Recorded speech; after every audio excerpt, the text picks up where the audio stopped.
Sex is the life force energy that runs through us all. Can you use sexual energy for your spiritual evolution? Or perhaps for emotional healing?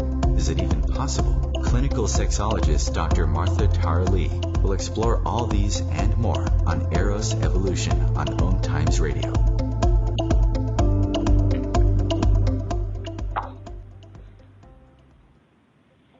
Hello, and welcome to Eros Evolution. This is where sexuality and spirituality meet. My name is Martha. I'm a clinical sexologist with a doctorate in human sexuality, and my company is called Eros Coaching. I'm based in Singapore, and of course, I'm also available via Skype. Today, I have a guest who I have been really looking forward to interviewing for a really long time. I've been admiring her work for a long time from afar, and her name is Stephanie Buehler, and she's a licensed psychologist and ASEX certified sex therapist and supervisor. She has her practice in womanology. Restore Him is an integrated clinic located at Newport Beach and Irvine, California.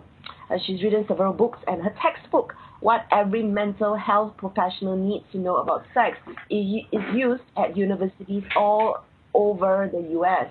She's working on a new book, and I can't wait to get this book, and it's called Counseling Couples Before, During, and After Pregnancy. And we know, going through body changes, lots of people experience low sex drive and all kinds of things.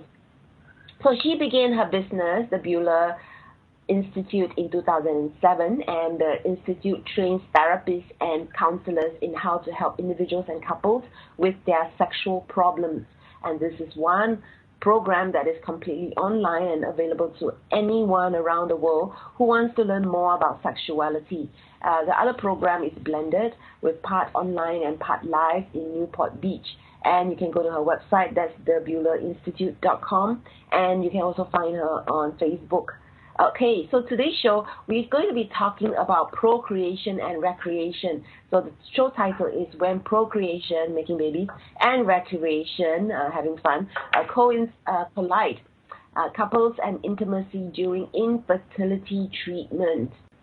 As people wait longer to marry and start families, the incidence of infertility has increased. And even young couples sometimes struggle with infertility.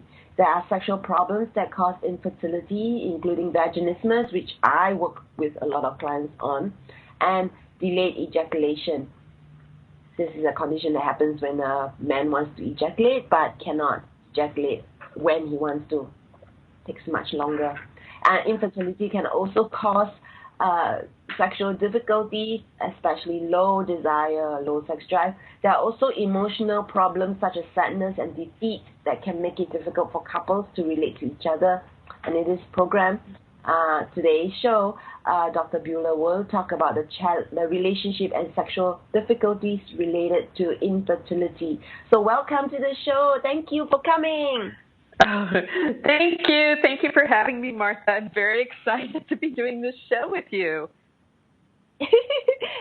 I'm so honored. You're one of the people who was already doing this work when I started out. And, of course, I've been admiring you from afar for many years. Well, I've been watching you, too. I've been watching you, too, and I've been watching you evolve. Yes, absolutely. Oh, thank you. So I'm starting to, I've been an ASEX certified sex educator since 2009, and only this year I'm going to apply to be a CE provider. So, so I really admire your work. So tell us, when you talk about procreation and recreation, can you share with us a little bit about the link and the importance for them to collide?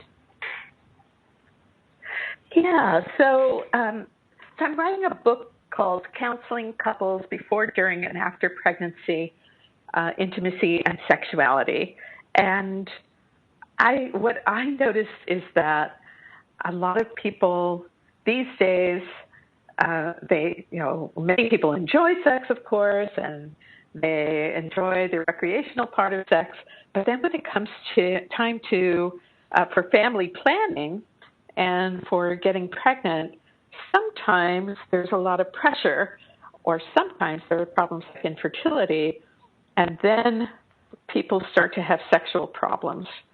And then the other way around, sometimes there are people who have difficulty enjoying sex, have difficulty enjoying the recreational side, and they're the ones that maybe want to have a family but are unable to because they have some sort of sexual difficulty, like you said, like vaginismus, or for men, delayed ejaculation.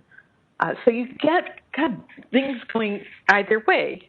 You get sexual difficulties that cause infertility. You get infertility treatment or family planning causing sexual difficulties. And then the book is also about, it's going to be about what happens during pregnancy, because that's a whole other thing that we can talk about a little. And then, of course, postpartum, after the baby is born, what happens to couples? You know, they've gone through this amazing experience. We hope it was an amazing experience. We know that it's not always amazing. They've gone through an amazing experience, we hope. And then what happens to the couple's relationship? What happens to the recreational part of sex now that they went through this whole process? So sometimes we know sex after baby diminishes, and there is lots of research that shows us that couples with children under the age of 5 are the least happy. So that's kind of terrible, because you think, I think people think, we're going to have a family, it's going to be so wonderful, it'll be fun.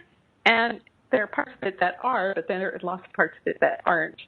And so people sometimes have relationship and sexual difficulties after baby is born. So there you go. Those are the links. Yeah, I agree with you very much so that there's so much of struggle after baby. And then there's all this pressure during trying to have a baby. I have had clients coming in when they're trying to have baby, and the woman is saying things like, what's so difficult? All you need to do is just give me your sperm, and I have to carry the baby. I'm the one who has to suffer, blah, blah, blah.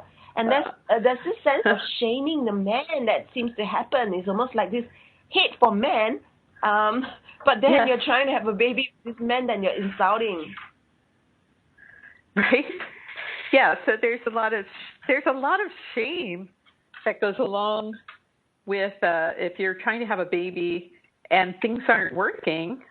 The penis is not working, the vagina is not working. There's a lot of shame. There's a lot of guilt. It's frustrating for both. But what you find is that sometimes people say, because I think they feel they're supposed to say, that they are really into it. They really want to have a family. But then when you get one partner off by themselves, sometimes you find out that they're kind of scared, right? They're ambivalent. They say, yes, we want to start a family. Then we get them alone. They go like, oh, I don't know. So men sometimes have problems like delayed ejaculation. They can't ejaculate because they're not so sure about this whole baby thing. And I also have and women too. Go ahead. Yeah, so I've had a lot of women too who are sometimes ambivalent, or they're scared.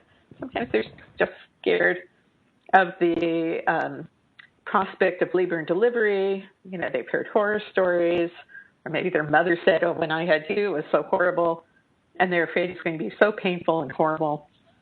So they develop vaginismus. So that's not a very healthy way of coping, of course. And so, someone like that really can benefit from treatment and understand their complicated feelings and learn how to cope with their fears. Mm.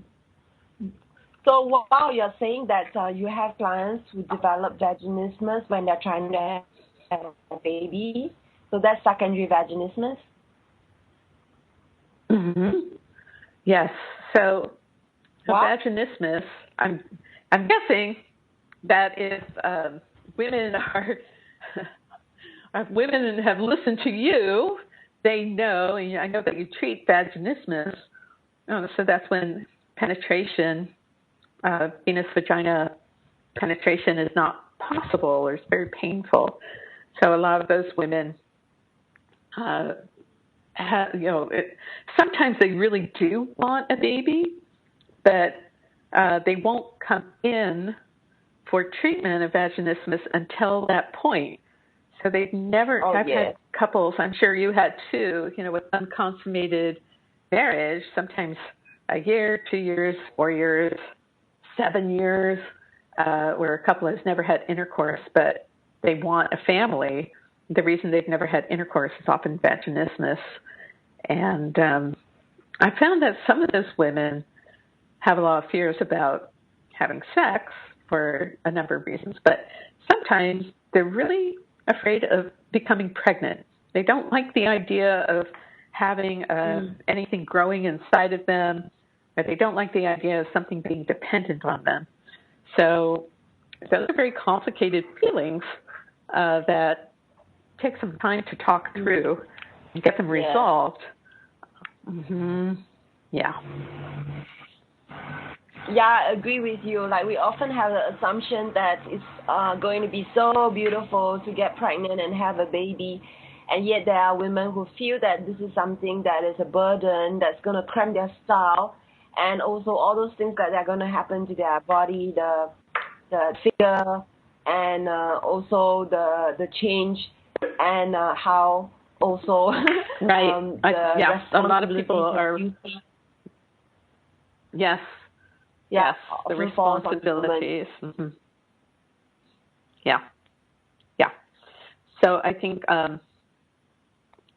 women still bear most of the parenting responsibilities, the housekeeping responsibilities. Maybe they have to work as well. And sometimes they're not that excited.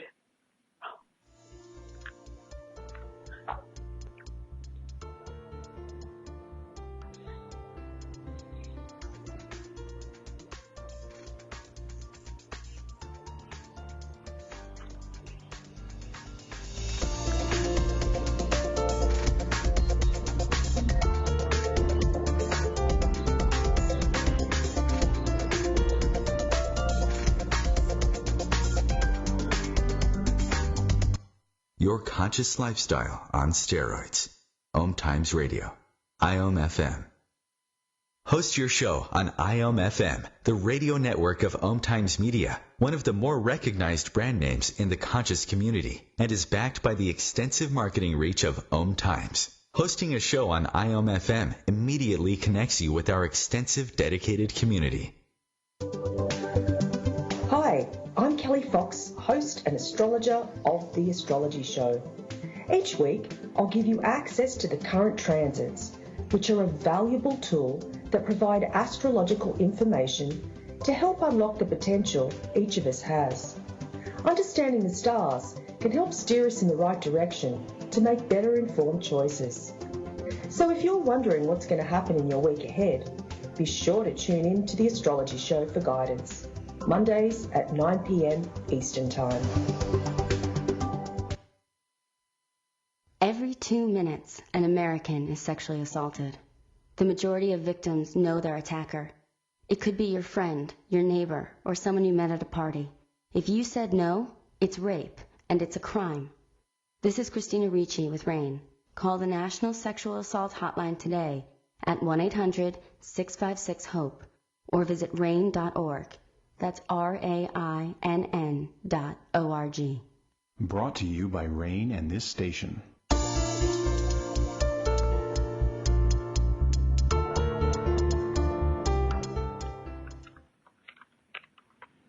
And welcome back to Eros Evolution. This is where we always explore the link between sex and spirit.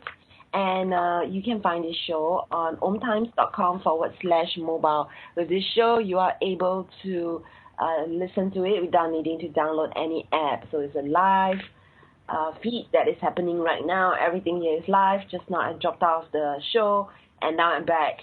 Don't worry, I'm here.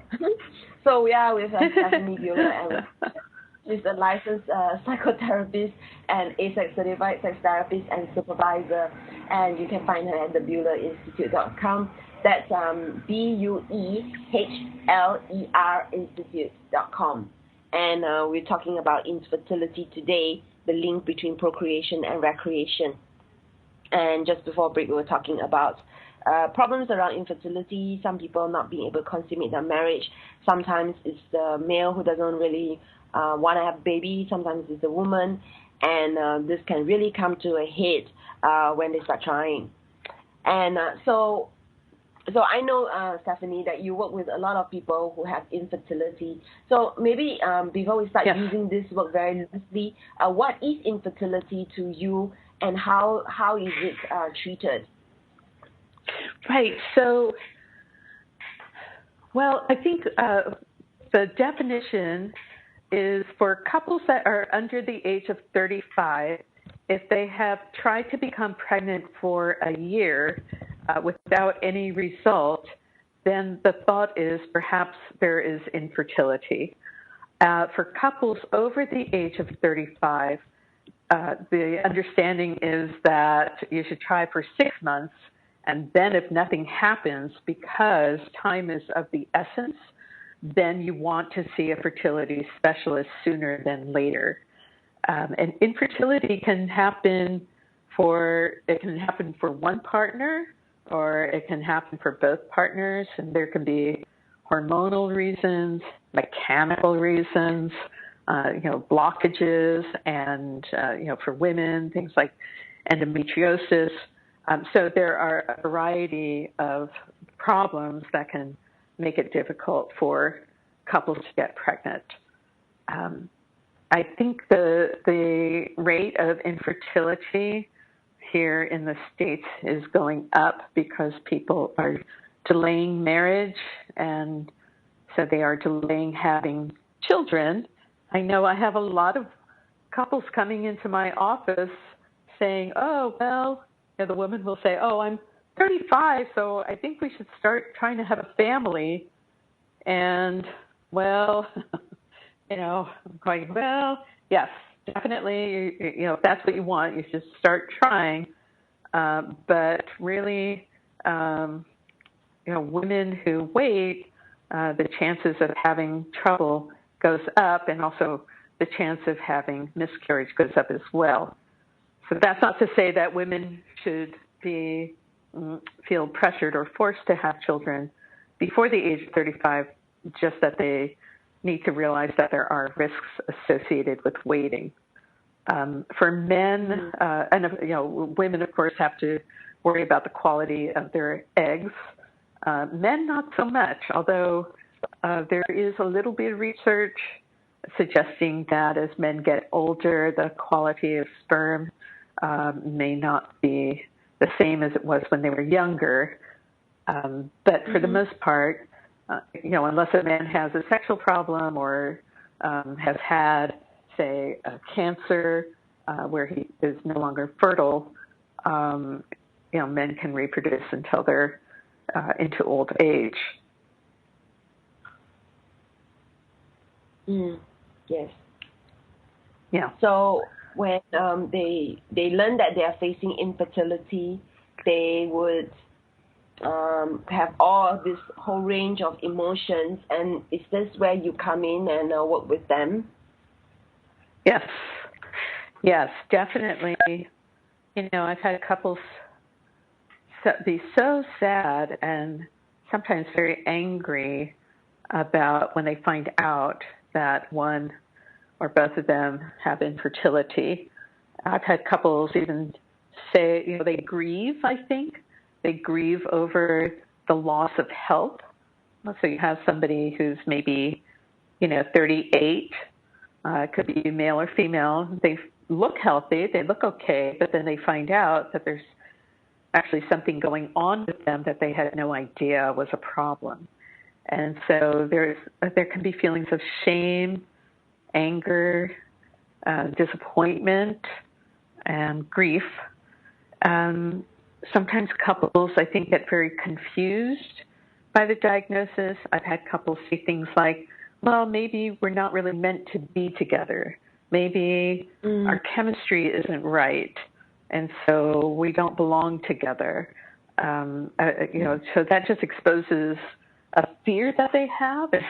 I think it says something about how upsetting it is. I think it also means that sometimes they may feel like, oh no, I married you and I didn't know that there was going to be this problem, and now what? So it's a very difficult situation. I will say that for a lot of couples, going through infertility treatment pulls them together. They have a shared goal, and they're able to support each other emotionally. And of course, we're talking about couples that have the financial means, and I don't know what it's like where you are, but here in the States, if you go for IVF treatment, sometimes insurance only covers a small part of it, so that makes it very costly.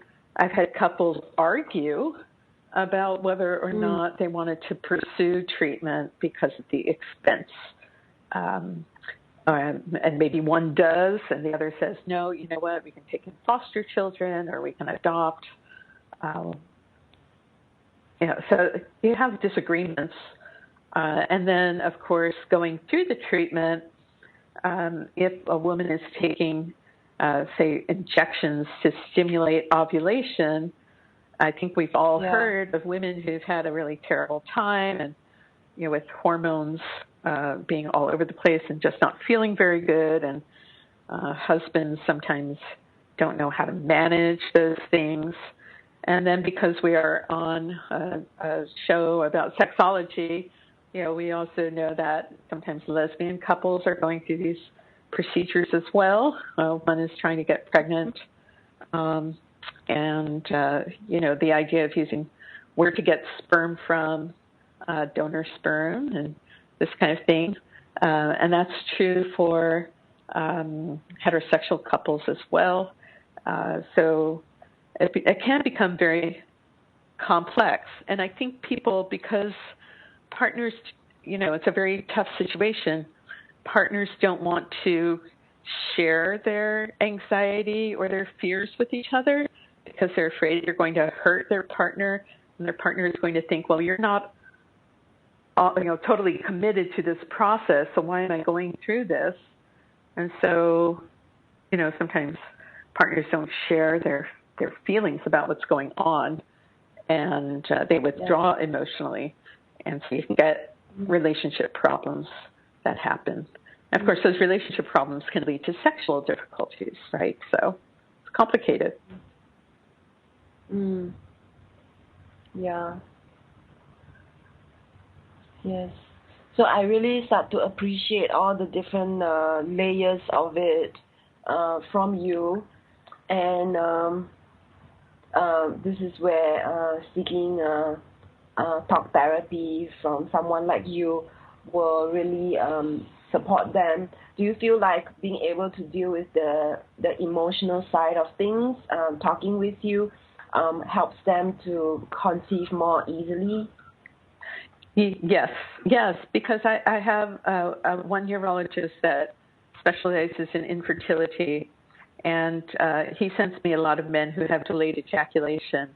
And so sometimes being able to come in and talk to someone who isn't going to judge them if they express their fears about having a baby and having the responsibility of a baby, or sometimes they're upset with their partner, like, my partner's being so difficult right now, and all she talks about is baby things, and I'm done with the whole thing.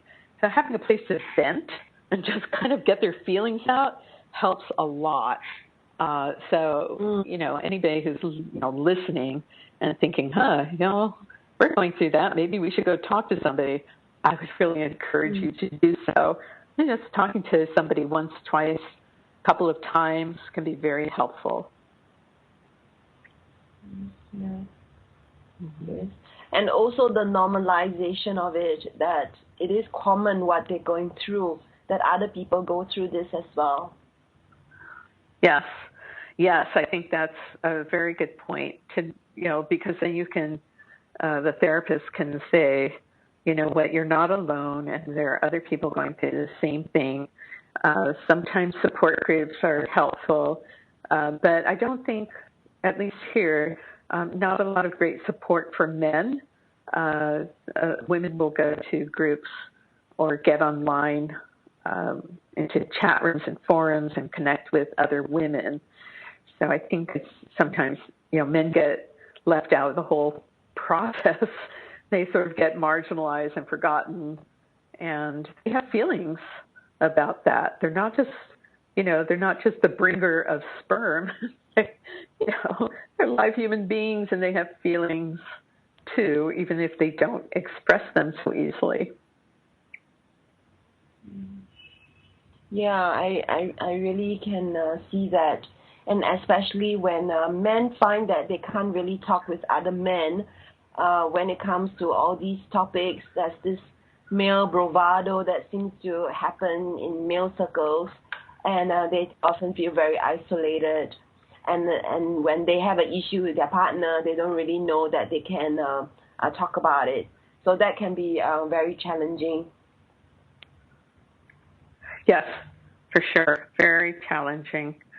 And like I said, sometimes men don't feel comfortable talking to their partner. They don't want to upset their partner. And sometimes I end up, if I'm seeing the man alone, I'll end up encouraging him to find some ways to talk to his partner about what he's feeling. And it doesn't have to be, I'm struggling, so I don't want to do this anymore. It's just, I need to let you know that I'm struggling. And that gives her an opportunity to listen. Yes. So we have a break, and we're going to come back after the break and start to unpack more on the issue of infertility.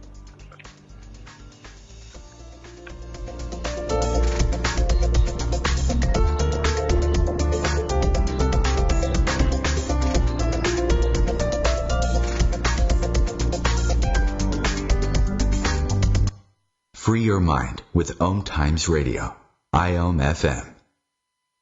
OMTimes Magazine is one of the leading online content providers of positivity, wellness, and personal empowerment. A philanthropic organization, their net proceeds are funneled to support worldwide charity initiatives via Humanity Healing International. Through their commitment to creating community and providing conscious content, they aspire to uplift humanity on a global scale. OMTimes, co-creating a more conscious lifestyle. Hi, this is Julie Geigel. And I'm Susan Schuler. And I'm Lori Walker. And we are the Psychic Angel Channelers from Angel Talk Tuesday. Tune in every week at 10 a.m. Eastern on OMTimesRadio.com. The angels have heard your call and are here to help. Are you ready to receive? Bathe in the beautiful vibrational frequency to help you heal, expand, and remember your magnificence with Angel Talk Tuesday. What's up? This is Brad and Mike from Lincoln Park for Life Beat, the music industry fights AIDS. Listen up, times are tough and you get a lot of things thrown your way. If you're being pressured to have sex and you're not ready, then say no. If you're having sex, be smart and use protection. Respect yourself and protect yourself. For more information, call the National AIDS Hotline at 1-800-342-AIDS or log on to www.lifebeat.org.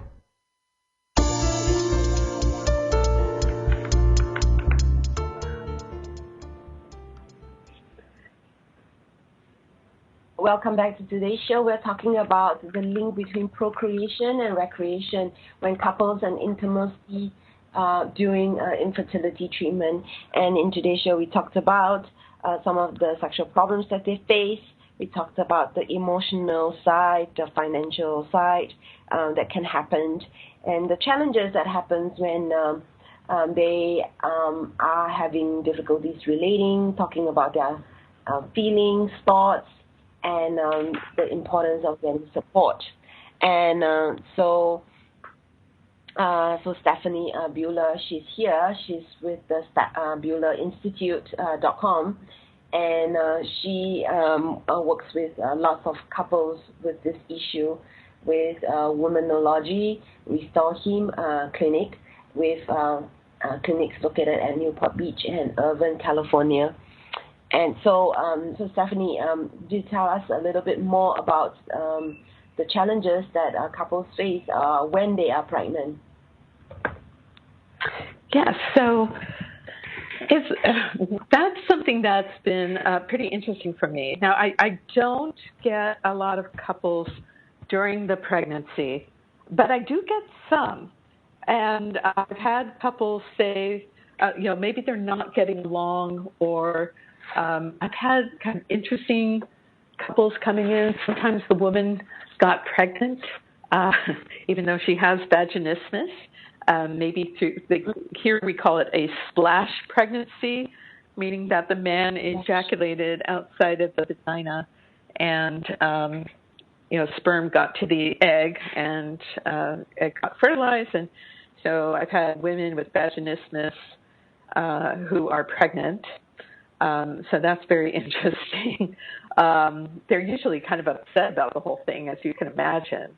Oh goodness, I'm carrying a baby that I didn't even get an opportunity to conceive it in a normal way, and it feels terrible for them. But it does happen. And I do have couples that maybe I was treating and they became pregnant during the course of treatment. So I don't have a lot of couples calling me during pregnancy and saying, oh, we've got to get in there because one of us doesn't have any desire for sex, right? But I still think it's important for us as psychotherapists to understand what happens during pregnancy, because that can tell us something about maybe what happened after, or how couples cope with problems, or how they cope with times when there's no sex going on. So what we understand is that for most couples, there's sexual activity. Usually there's a little bit less in the first trimester, because a woman may not be feeling very good. She may have fatigue, morning sickness, tenderness, just maybe in shock, being pregnant. But that doesn't mean that there's zero sexual activity. It's just maybe not as much. And then during the second trimester, when she's feeling a little better, then there's maybe more sexual activity going on. And then in the last trimester, the sexual activity diminishes.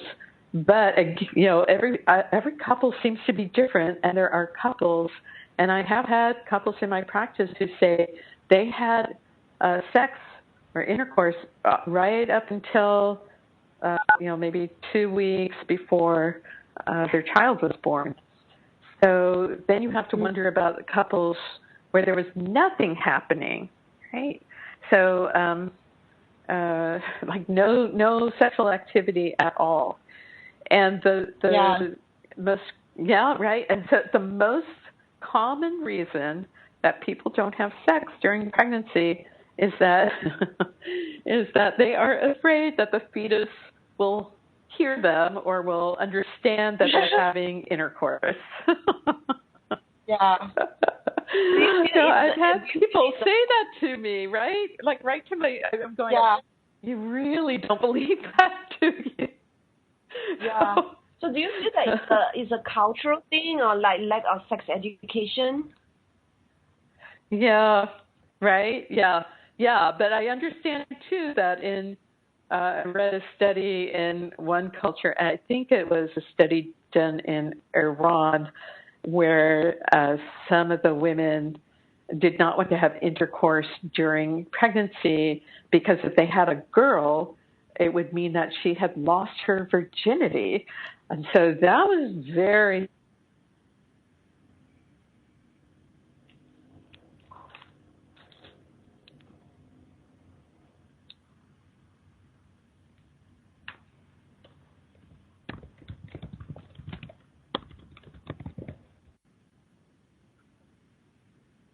Yeah, me too. Oh, okay. So I don't know what happened. Stephanie's voice got cut off, and so we just got to the exciting part about her saying that women who are pregnant in Iran don't want to have sex with their husbands because this would mean that their daughters, if they had a daughter, lost a virginity. So yeah, the lack of sex education really does a number on people. I also have had clients who say things like, first there's a lot of blaming of the man, that's very common, and then I actually had one client who came in very soon after delivering a baby and was immediately asking about how to resume sex with her husband as soon as possible, almost as if they're resentful about being a mom, having her independence taken away by the child, and wanting to get back in on the action so as to assert her independence and her ability to like juggle all things. And so all that pressure that she puts on herself when actually her body is going through lots of changes, including breastfeeding. And I know of several clients who, when they're breastfeeding, find that they don't have any sex drive, and and even after they stop breastfeeding, the lack of sex drive continues, sometimes as long as a year after baby. And so these are some of the challenges that happens so far on today's show that we mentioned, before baby, during baby, and after baby. So I'm still not getting Stephanie on. I don't know what's happening. So this is what happens when we have a live show. Things come up and we don't know. We don't know. Sometimes it's quite stressful. So another thing that happens with IVF, in my experience, is that because of all the hormonal changes and because it's no guarantee.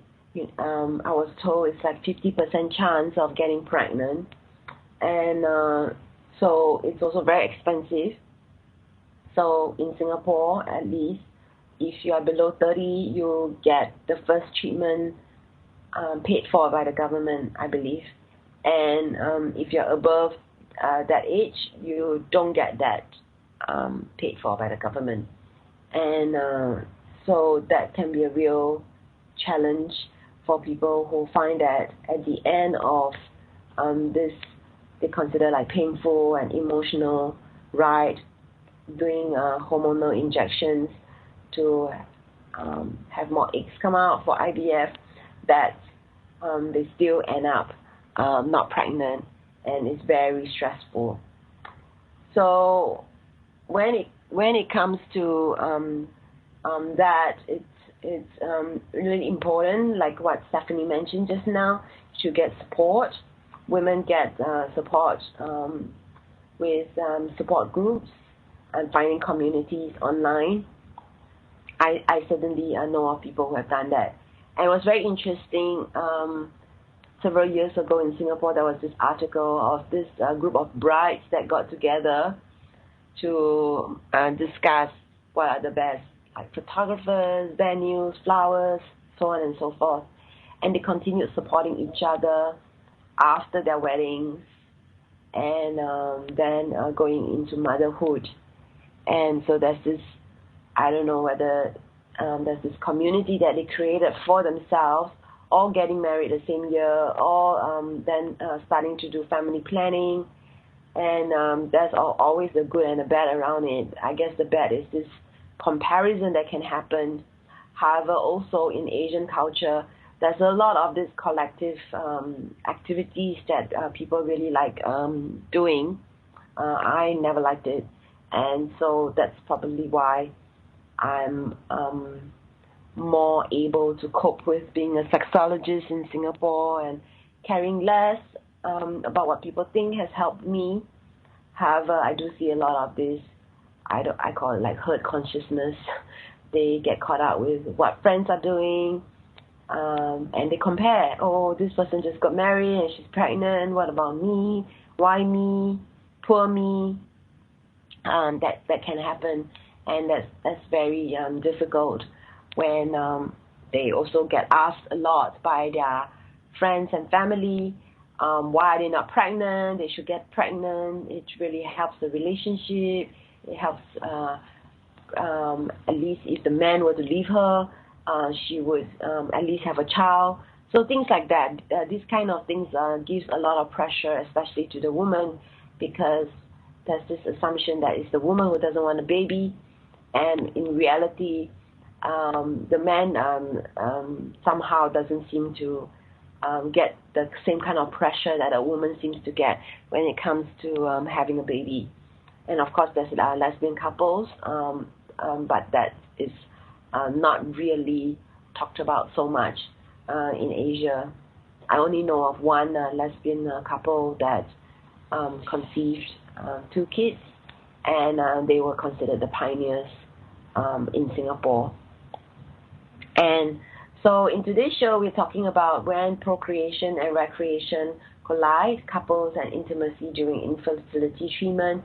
And my guest, Dr. Stephanie Buehler, she works with clients directly in this integrated clinic at Newport Beach and Irvine, and I don't know whether I'm pronouncing correct, but it's Hong Hospital. That's Hoag. And she's written several books. Oh, okay, you're back. I was just like wondering what happened. Okay, so we have a break, and we have a break, and we'll discuss follow-up break.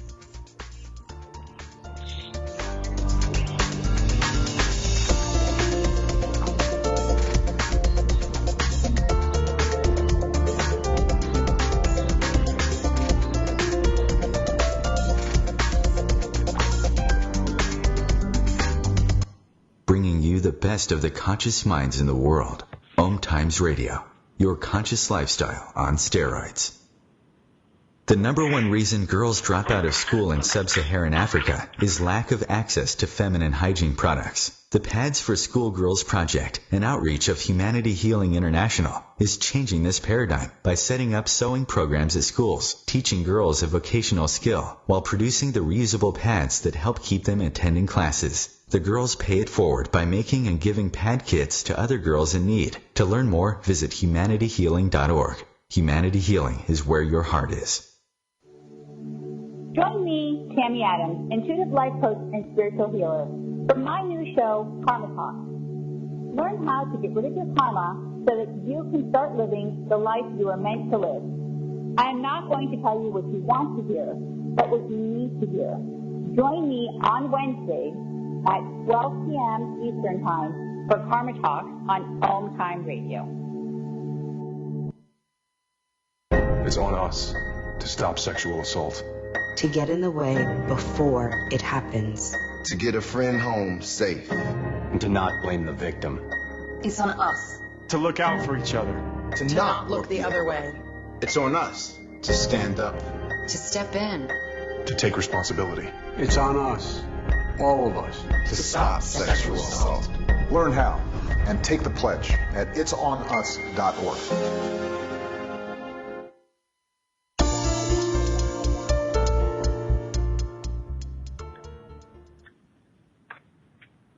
And we are into the last 15 minutes of today's show, and we are with Stephanie Buehler, and she is with the BuehlerInstitute.com. That's BUEHLER. And so, Stephanie, do you have any advice for couples who are going through IVF and or any other form of infertility treatment? I do, and that's a very good question. So I think that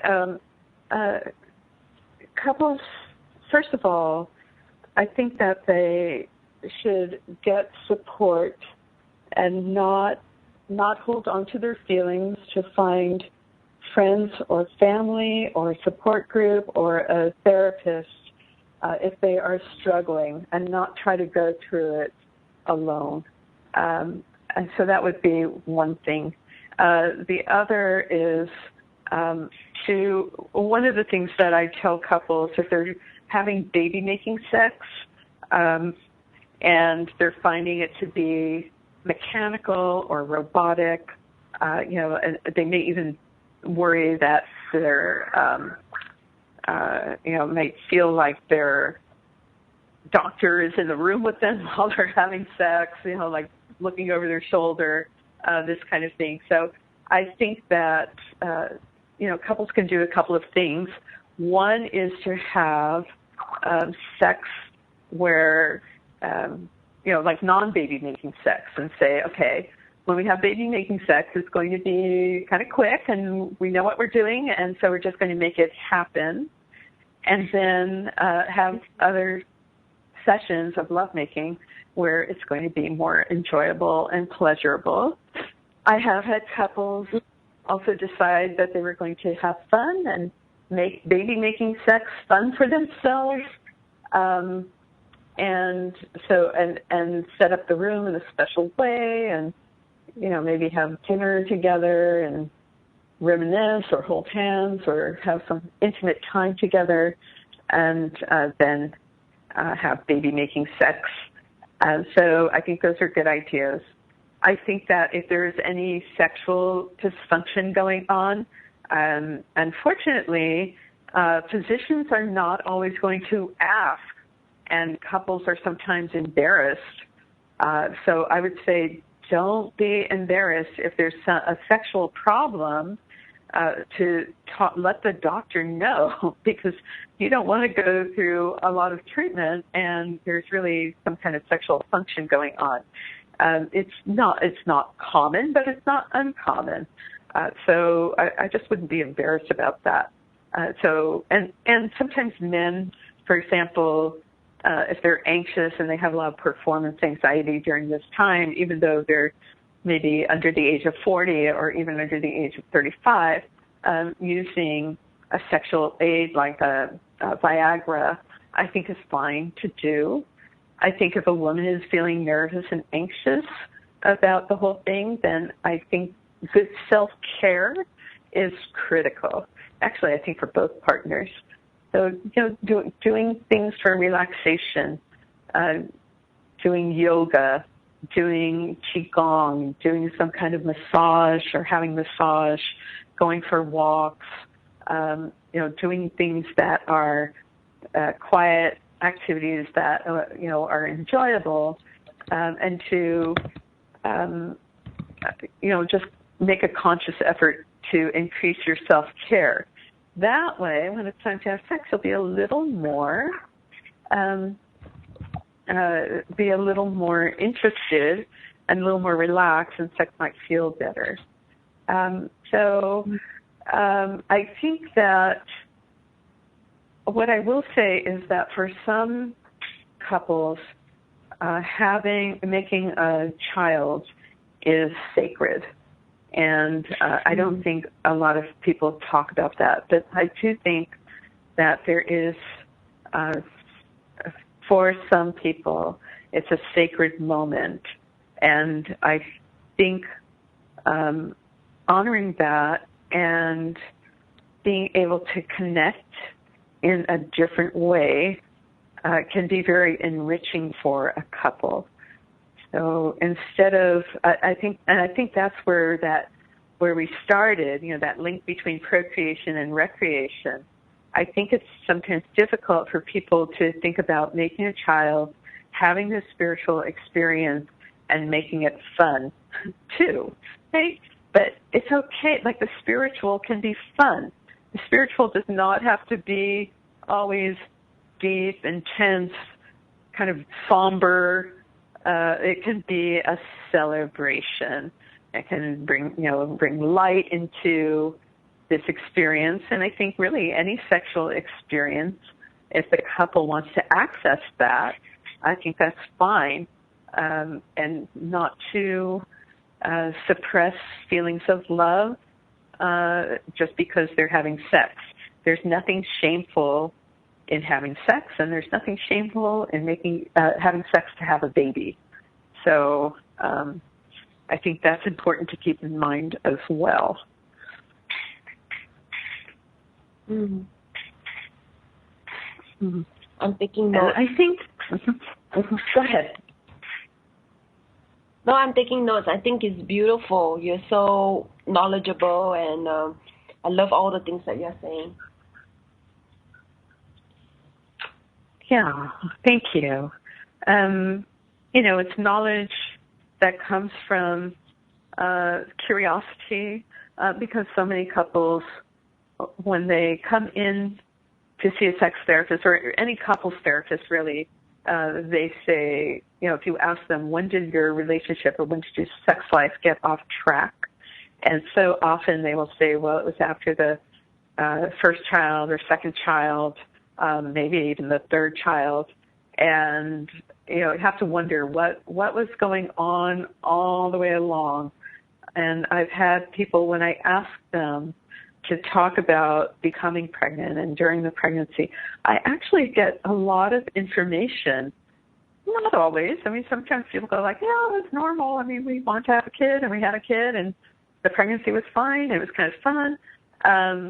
But other couples, you find out there really was some kind of struggle going on.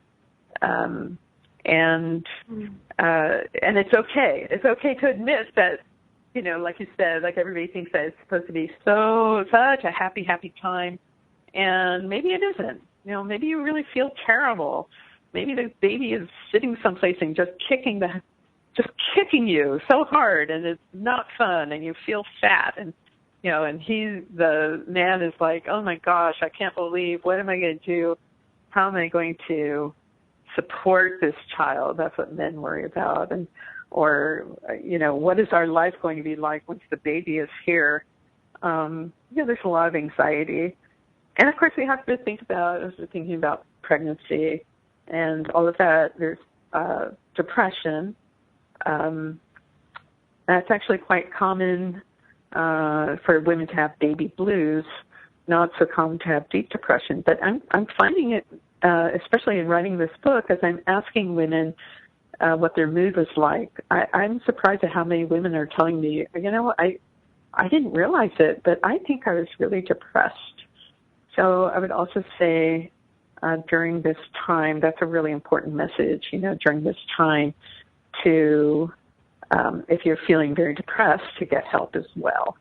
And you don't want to be depressed because that gets in the way of your sex drive and opportunities to be close to somebody, to your partner. So you want to watch for that.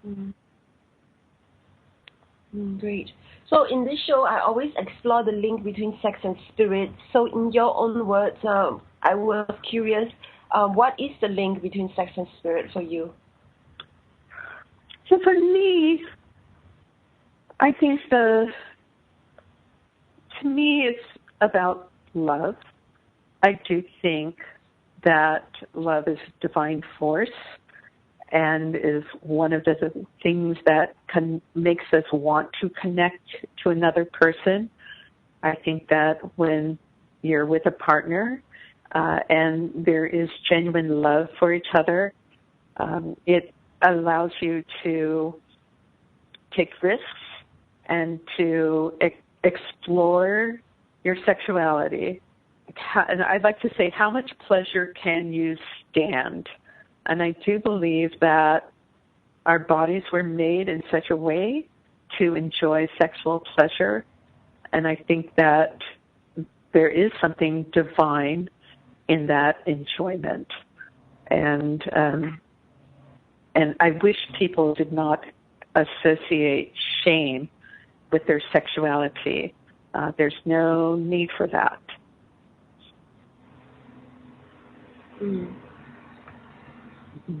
Beautiful. Thank you so much for coming on to today's show. Thank you. It's wonderful to have an opportunity to talk about this. Yes. And also, those people who are interested to get your books, they can find you on Amazon. And your new book, Counseling Couples Before, During, and After Pregnancy, is going to be out in December. Is this meant more for helping professionals, or can couples who are planning for baby get this book? They could. It's really for professionals. It's for educators and nurses and therapists and counselors and pastors. And I don't think it's not a book for couples. It's really for helpers to understand this period, this very important period of a couple's life, a little better. And of course, they can get this book for their helping professional. Right. So thank you so much for coming on to today's show. And next week, I have Dawn back and Gerard Getz again. And they're going to be talking about love for long-term couples. So in the meantime, stay happy, keep having sex, and stay tuned to Arrow's Evolution next